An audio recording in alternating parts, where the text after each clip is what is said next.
The Tokomaru Bay Wharf, located on the east coast of the North Island, stands as a testament of New Zealand's rich industrial heritage. It is a cornerstone of the local community and serves as a place of gathering and recreation. However, more than half a century of exposure to the elements have left the structure, and especially its supporting piles, in a critical state.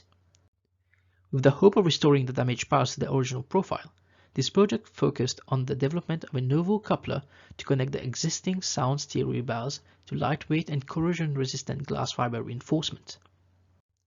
This project required a balance between three key aspects: be achievable by the local community, preserve the historical value of the structure, and achieve acceptable levels of structural performance.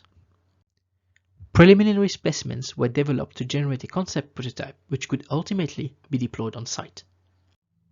Are you interested in safeguarding our past? Discover the final outcome at the Engineering Design Show.